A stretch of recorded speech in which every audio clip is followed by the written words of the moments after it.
You recording this? Oh yeah. Oh man, beyond my game.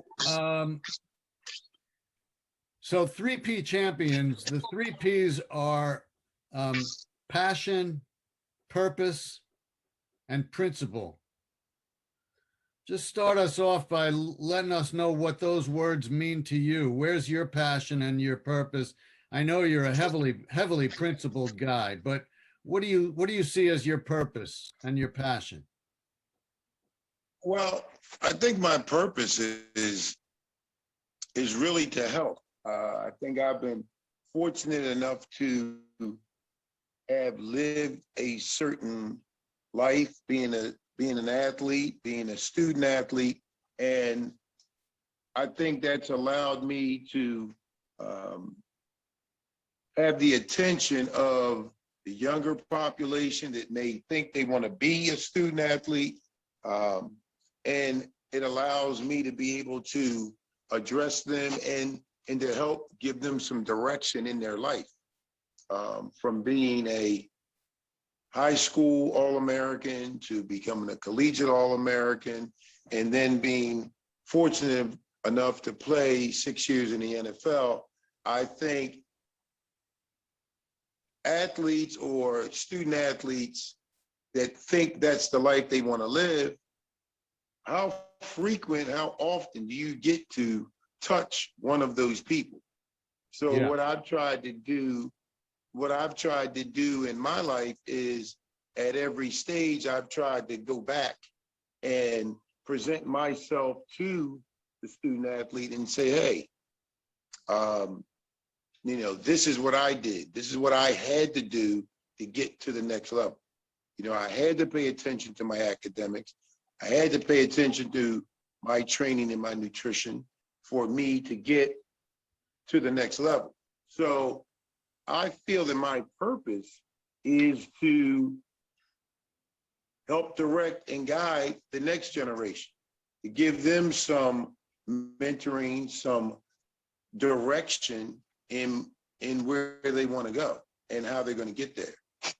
So me and a couple of my friends, Dr. Joe Page and Fred Dukes, 1995, we formed International Student Athlete Academy, the nonprofit organization that I'm a part of, that helps student athletes academically and athletically through mentoring, through life skills, through chosen learning techniques that work, but really in embracing them and giving them the in-between pieces, the nurturing, the when you're in trouble one night, what am I going to do? What decision should I make, right or wrong? Should I follow my buddies? Should I not? We try to, at a young age, 8th, 9th grade, we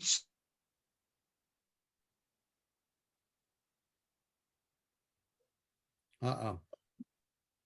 having some trouble. There I go. There you go. Okay.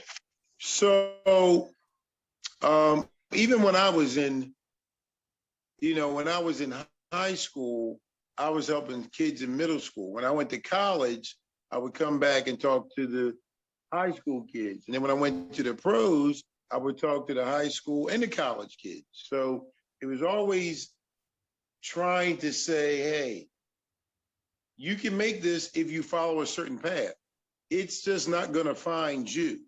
You can be the greatest athlete, but if you aren't thinking and if you aren't aware of your actions and your behavior, then something can trip you up and you not be able to get to the next level. Where did the desire to help come from, do you think? Uh-oh. Why do I keep floating away? I don't know. Did you hear the question? No, what was the where next did question? your desire to help come from?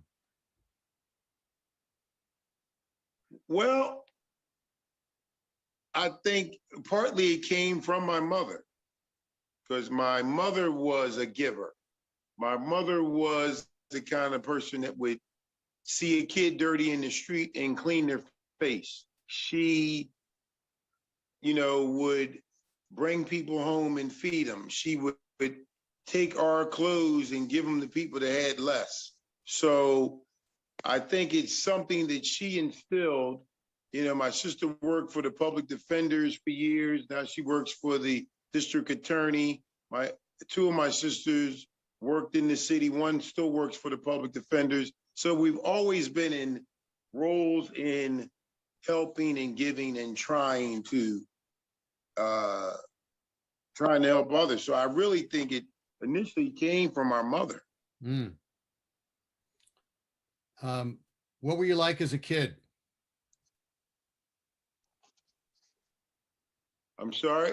What were you like as a kid? That's funny you say that.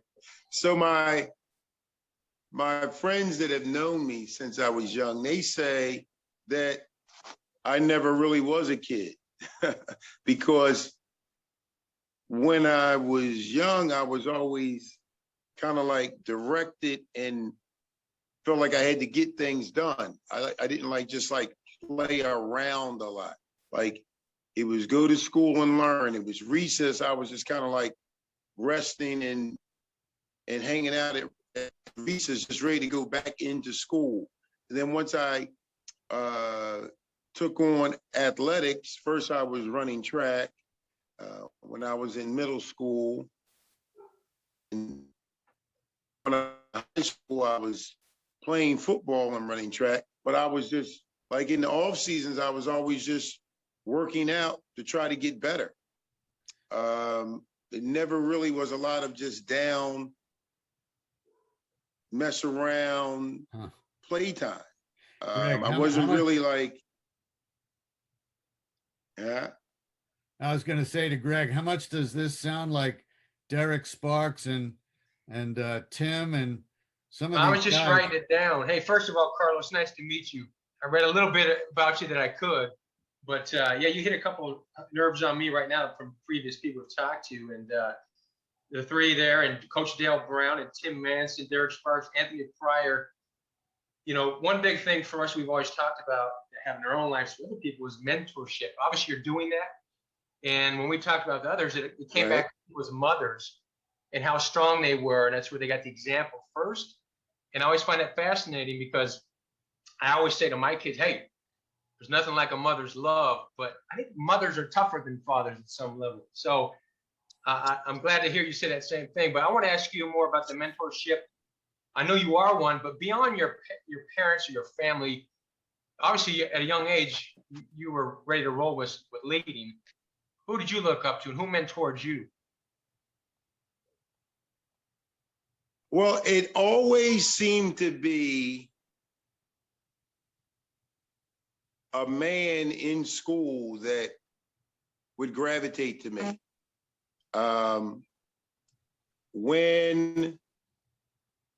When I first was in elementary school, or I should say like ninth grade, there was a one teacher, Mr. Horowitz. So he wanted to work out. So then he started mentoring me in how to work out correctly.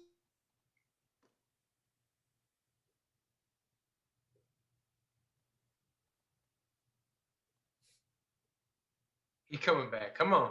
Yeah. I keep losing you guys. Yeah, as That's long all as right. We you keep get you coming back. back, we're okay. Okay, I don't know why I keep You were doing talking that. about Mr. Horowitz. Yeah, but Mr. Horowitz he taught me how to work out and how to be directed and guided. And then when I got to further in high school, Mr.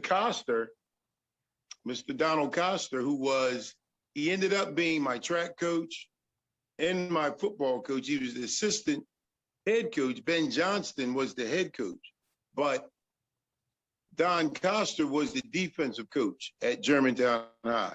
And he literally took me under his wing and said, okay, I see something here. I see something special in you. And we spent a lot of time together talking, nurturing me, We would talk before the games. He would take my ankles before the game. We would talk. And then when I was a senior at 16. Wow. And at 16, he said, you know, you can feel, or it looks like you see something different than I do in the football game. You call the game. So instead of him calling, bringing in any signals, he said, Carlos, these are the things, the defense I want you to run. This is what I want you to look at. And he just gave me the confidence to be the leader that I try to be, to give direction all the time. So I would call all the defenses when I was in the game. And then from that point, from 16 all the way up to the pros, I was always the signal caller. Like when I went to college, I was the signal caller. They couldn't figure out who was going to be the signal caller. And then he went, wait a minute, I know who it is. And then I did it then. When I went to the pros, it ended up being the same thing. They had somebody else calling the signals, but they didn't do it as well. So then the coach just said, well, look, you do it. You make the calls. You do it. So that early confidence is what really.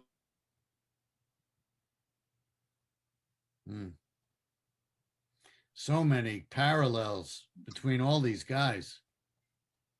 Hey, Carlos, like Rob was just talking about, maybe you didn't hear about parallels between a lot of the people we've talked to. And I heard him. I see it in my own life, but I look at you and I go, man, because you remind me of a guy named Mike Singletary, who I'm sure you knew. I got lucky to meet him. And it was different how he came to leadership because his mom gave that responsibility when his dad left, like at 10 years old. But, in anything, someone believing in you, who gave you confidence at such an early age. Right. That seems to be the recipe a lot of these guys have. Because once you get that kind of anointment that you can believe in yourself and they're kind of pumping you up, it seems like that's where people kind of find their mission a little bit. Is that so with you? Because it seems like you've been driving that line, even though you've been in football and everything, that's kind of been your line. Right. Well, that is it. People want direction. People need a leader.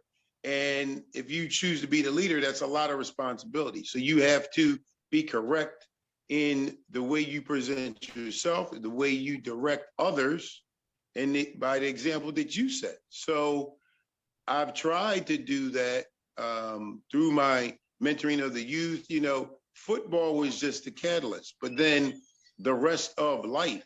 So, I work as a trainer now, and then all the younger trainers that are there, I basically have been nurturing. So I've been bringing them along in their professional lives, but it's all about what you see. It's about what I set up in the way I present my business, in being professional, but actually being able to have fun with it also, to working long hours, showing them that it takes dedication to it, to being committed to my clients, letting them know that I'm going to be there. So they got to be there for their clients, but it carries over with your family. If I'm the leader in my family, I got to direct them. I got to help them. I got to give them guidance and what's right and what's wrong. So oftentimes I'll get clients now and they'll say, I want you to train me, but I'm looking for something else. And the something else really becomes life guidance.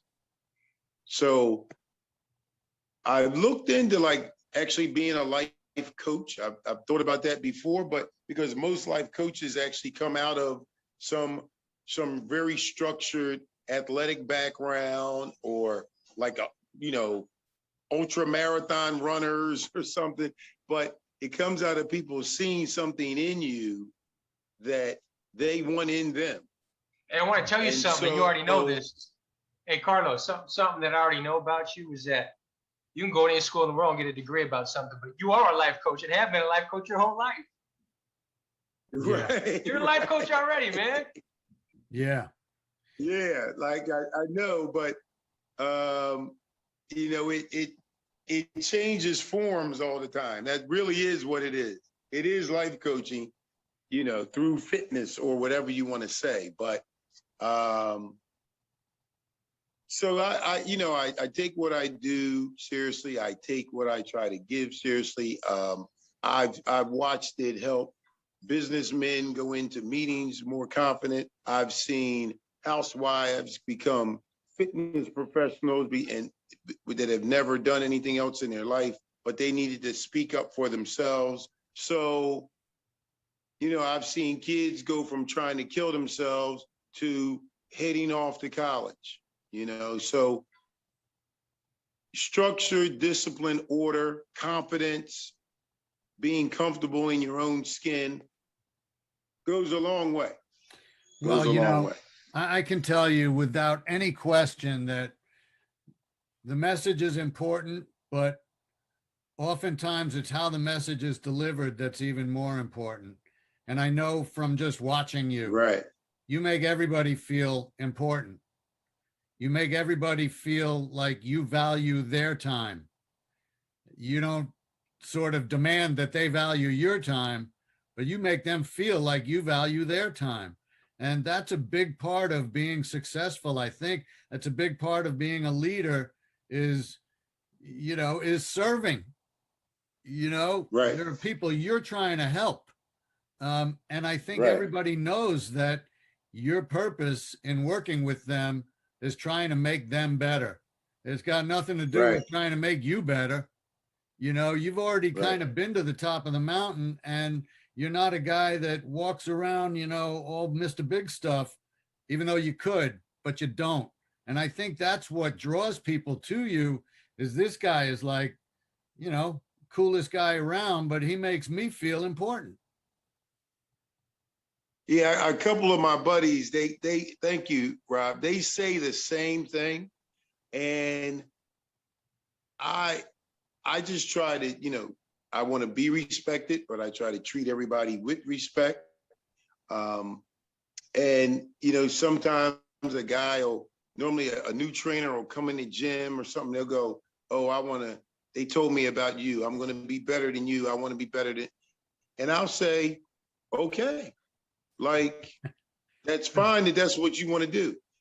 They usually last about 3 months. and they can't work as hard. They can't do as much. They can't embrace people as well. Yeah. They can't help people as well. And because they make it about them. Right. And like you said, Rob, it's not about me. I'm trying to make you better in however you need to be better. And through fitness, I know you can feel better, exude a different person, and then you can conduct your life in a better, more constructive way. Yeah, I think you represent all the things we're talking about, and I'm not trying to make you sound like other guys we've talked to, but the fact is they're all, by and large, they're all pretty remarkable guys. We got other pro athletes, we've got Hall of Fame coaches, people who have also risen to the top, but the things you all have in common are all character things. Right. And a lot of them, come out of similar backgrounds. I mean, seriously, so many people have been raised by their moms who showed them principle, taught them about principle. Right. So, you're a very admirable guy, and I enjoy watching you and knowing you. Well, I appreciate that, Rob. I agree. There's always a underlining that's in a lot of people that are successful. My mother would always say, I would ask, "Mom, what do you want me to be? What do you want me to be when I grow up?" And she would always say, "All I want you to do is work hard and be the best that you can be. If you choose to be a trash man, be the best trash man. If you choose to be the mailman, be the best mailman. Just try to be the best that you can be." So I think throughout my life and just trying to be the best at whatever I could be, that's why there was always some focus. That was always why there was something underlining and in a direction I was trying to head in, because I had to try to be the best that I could be. That was it. That's Yeah. hard enough. Mm. To get everything out of yourself, that's hard enough. Tell us a little bit about being selected as one of 3 NFL alum to go overseas and work with the servicemen. That had to be like an amazing experience. Oh my gosh, it was, I forget what year it was, but a few years back, the NFL has this careers after you play. So they try to keep you involved in things. So I had already started the CrossFit gym where I work now at AFC.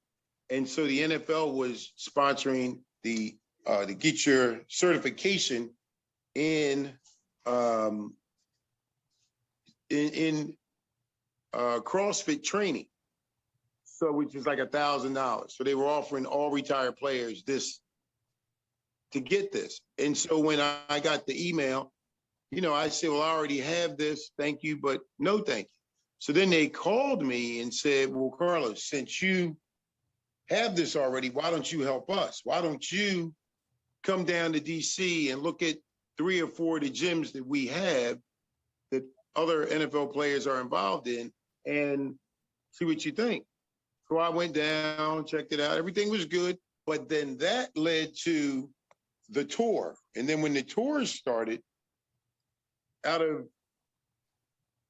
18,000 retired members, they picked me and 2 other guys that were fitness guys, but they picked me to be the head trainer for the group. So, I mean, it was like I'm going over to Djibouti, Africa, to Istanbul, Turkey, to Qatar, to Bahrain, to Kuwait, and I'm with Marines, Army men, and so I'm real excited about, whoa, it's gonna, these guys are gonna be ready, they're gonna be ready to go.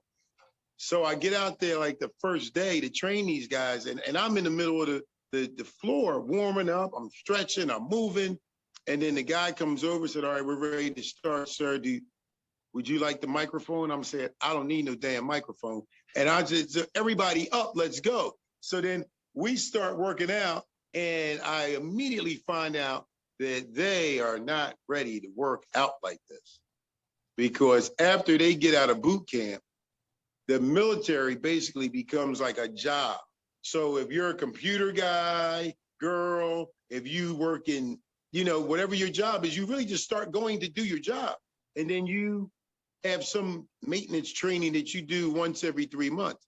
But when they went through basic was when they were really, really in shape. So after our workout and after about 30 minutes of really kind of pushing them around a little bit, they said, you need to be here full time because we need somebody like this on the regular basis. So they all have like fitness centers all around, but nobody really challenges them to do anything. So, I mean, it was quite the honor to, 1, be selected to go, 2, to be the head trainer, and to meet all these guys that some I've kept in touch with, but it was just an amazing honor. Amazing. Yeah. Yeah. You got to see a lot of the world, man. War territory, too. I didn't hear that. I said, that's pretty cool, though. You got to see a lot of the world, too. I mean, different countries, different cultures. That had to be pretty cool beyond the training. What was that like, going to Kuwait, Bahrain? Yeah, went to these, places, Saudi Arabia, places people don't get to go to regularly. But it was just amazing seeing the cultures and how people live. And it was pretty interesting. We got to Saudi Arabia one year and we were walking from our ride to the hotel, and it was all this blood in the street.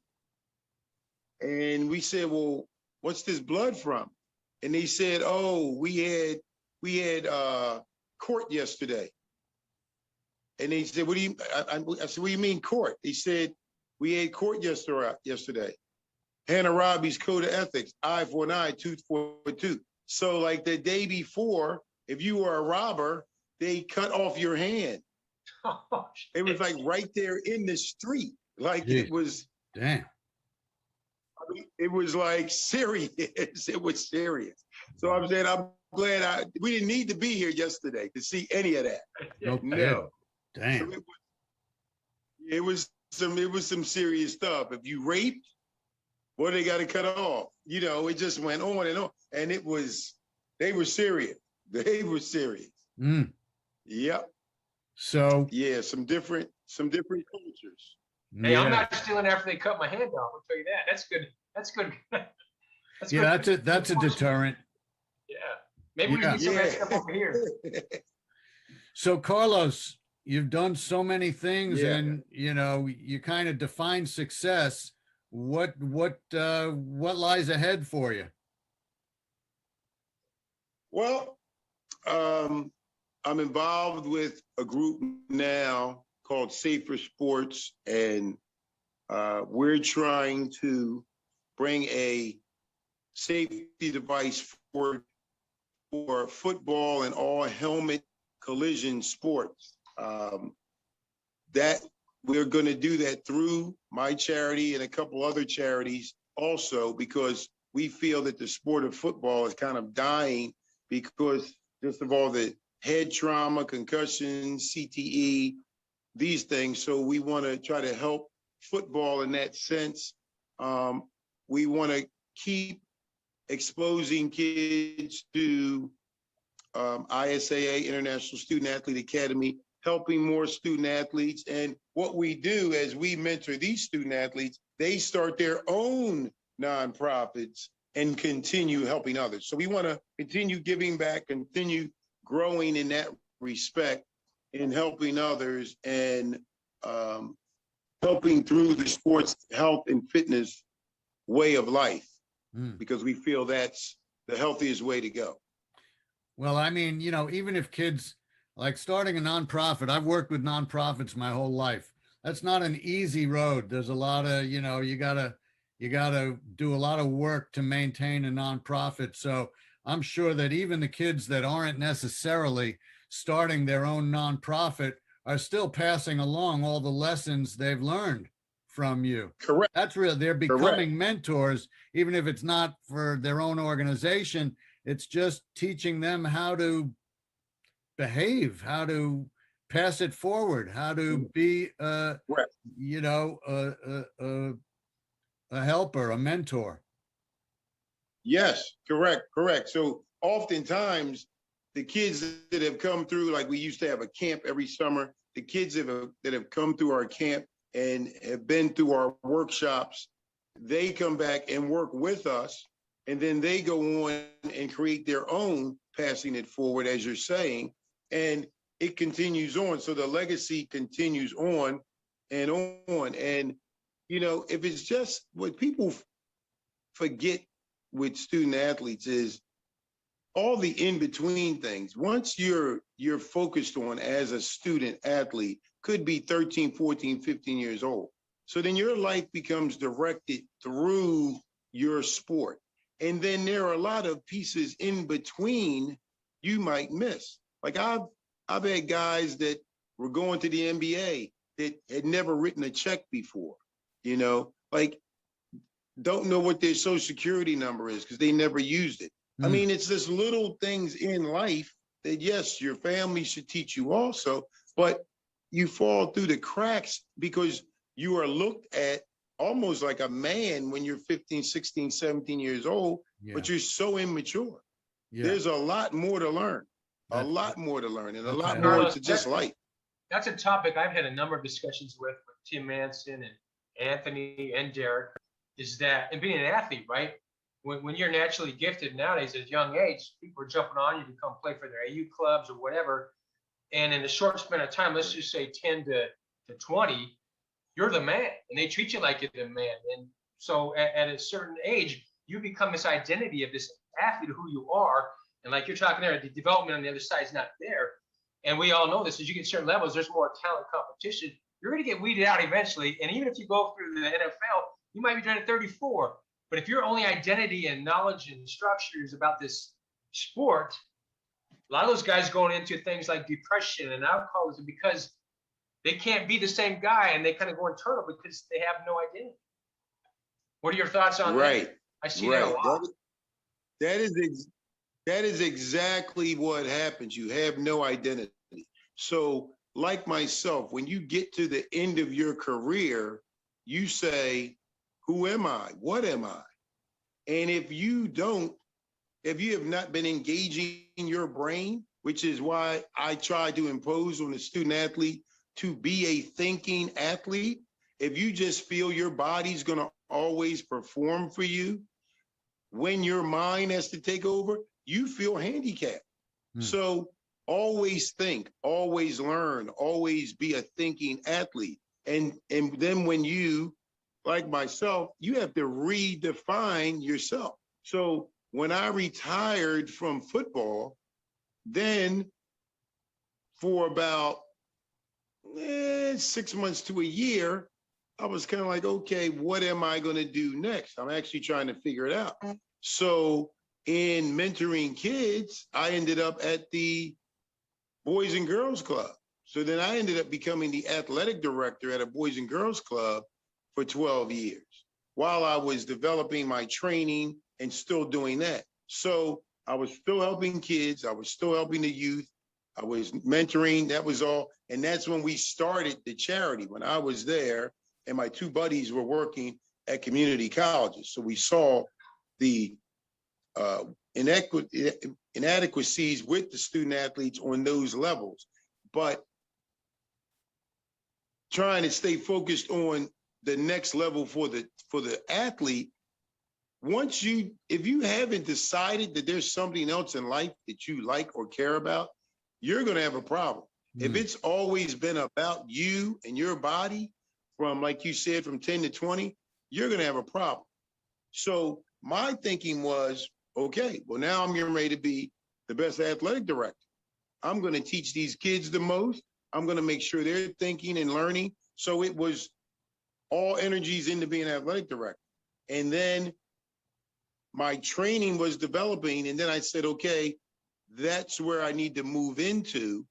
So then once I became a trainer I was always doing it, but not as just a hobby, then as a real job. Then I say, let me try to be the best at this. So then that was my passion, into being the best trainer and helping the adults now.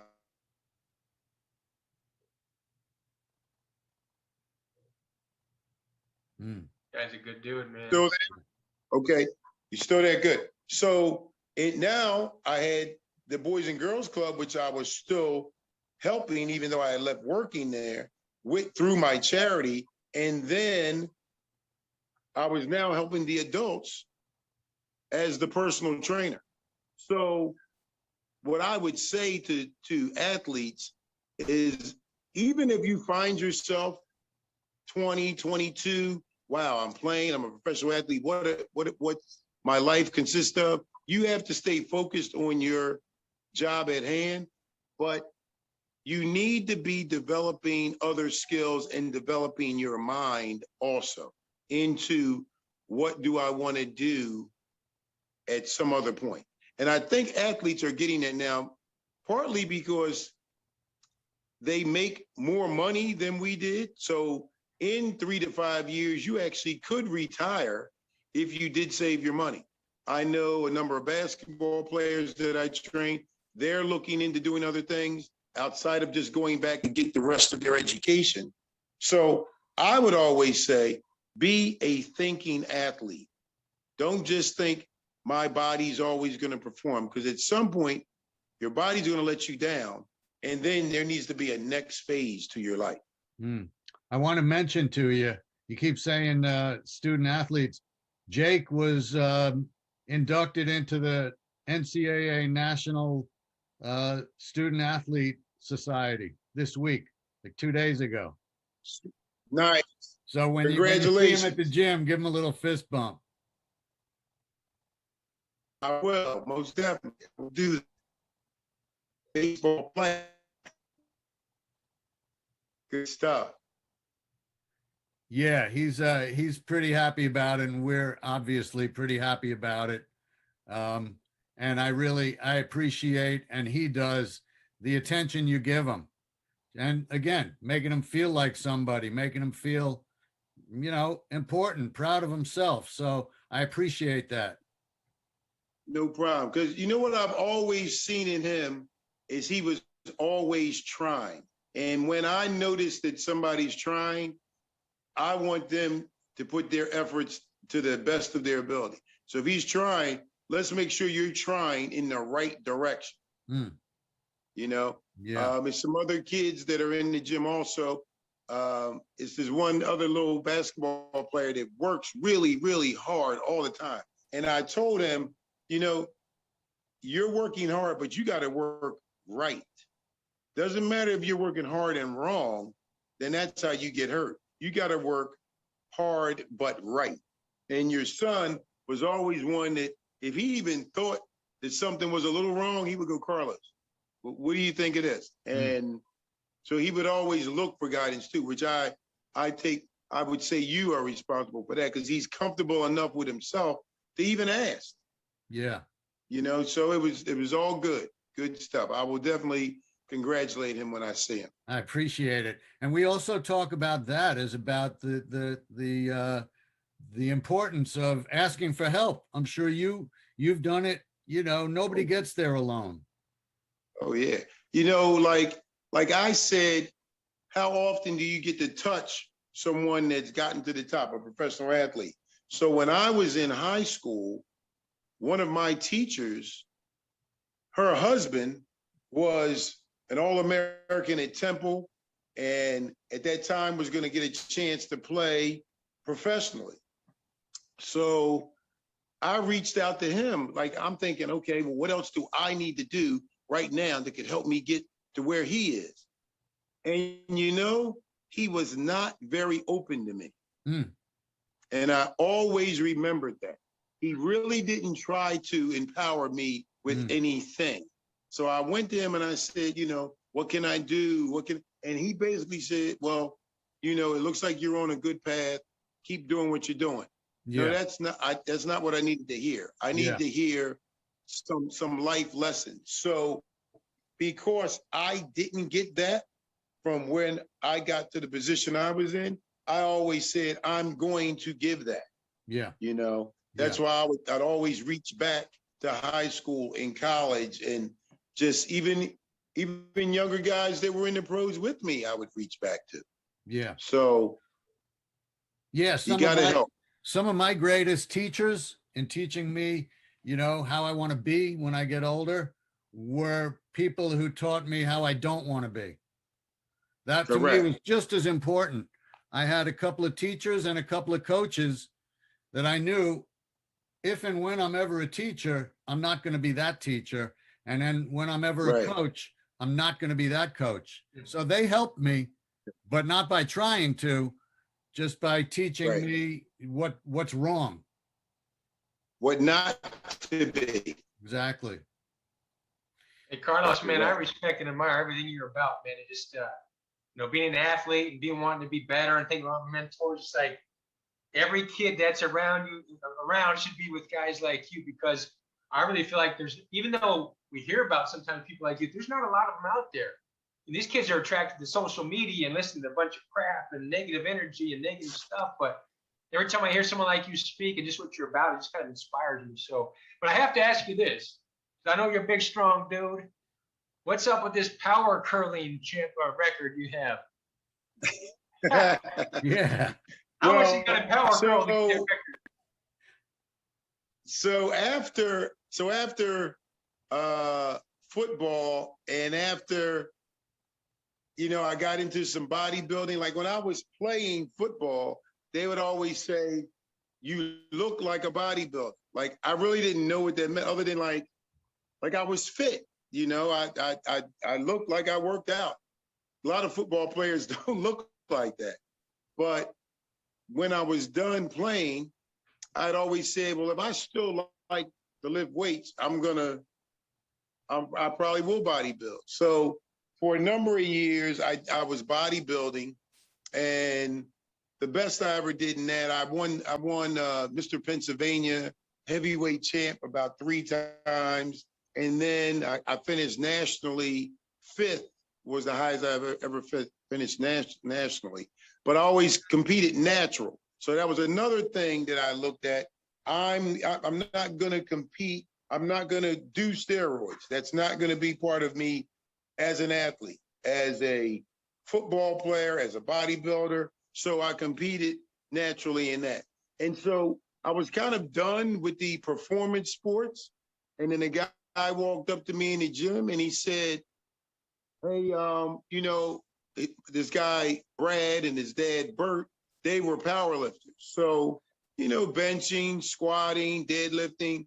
And then they said, well, they just started this new power curling thing. I think you would be good at it. So I go, okay. And so like me, I go, well, what's the record? And I think at that time, the record was like 180. And so we're in the gym right at that moment, and there was a bar there. And I go, all right, what's on this bar? So it was like 165, 170. And I picked it up and I like just curled it like about 4 times. And so Brad says, let's go to a competition next week. So we go to the competition and it's just like a strict stand-up curl. You lock your knees, you pull it up. And every week we would go, I would break the record. I would just break the record. So I think I ended at 210. I think the record, my best lift was 220, which they actually DQ'd me on, which annoyed me. They disqualified me on that lift, but I got to that point and I kind of said, that's enough of this. So that was fun. That was some fun times with Brad and Bert. That was good stuff. I neglected to mention that Greg played basketball at the very highest level of collegiate sports. And so he's been through it, and he's kind of a legend in his own place. So, and I played also, but I don't think I was ever as good at baseball as he probably was at basketball, or certainly you were at football. But Greg came out of a strict athletic regimen and career too. That kid I know he can ball. I haven't seen him in person, but I can tell you this, I couldn't curl. I don't know if I could bench 210. No. Oh, hey, my goodness. Yeah, girls for the girls is what they used to say, man. You used to have a lot of girls. That's right. Exactly. That's the line. Well, Carlos, anything else you'd like to let people know when they're watching or listening? Well, what I would like them to know is if you're a student athlete or if you're a parent or a mentor to a student athlete, keep their mind active. You have to be focused on your sport, but you have to have your mind stimulated also. And always don't look outside of yourself. Challenge you to be the best you can be within you. And I think if you work at doing that, compete with yourself, you'll make yourself and your parents and your neighborhood proud as they can be. So other than that, I would say look for International Student Athlete Academy, ISAA. We're in the Delaware Valley. And if anyone ever wanted to donate to, they can just look up our website and do it that way. Well, but I want to thank you guys for having me on. I'm going to talk to you about that. Thank you guys for having me on. Okay. Sorry, Carlos. I'm going to talk to you about that when I see you at the gym, because, my whole career has really been promoting nonprofits. So we'll have a talk about if there's some way I can help you there. Excellent. I appreciate that. And I want to thank you gentlemen for extending this forum and asking me to be on. I feel honored and I greatly appreciate it. Well, same here. Thank you. It's great to meet you. Yeah, we're so happy to have you on here, Carlos. I can't even tell you, but thanks very much for helping make it happen. All right. Thank you. And thanks for being the guy you are. Have a good day. I know people down at the gym, you have a pretty exalted place down there, but you don't act like you're the king, even though you are the king. Thank you, Rob. All right, Carlos. Take care, my All right, man. have a good day. You All right, you too. guys too. Take All right, care. buddy. Thanks a lot. All right, Greg. peace. Peace.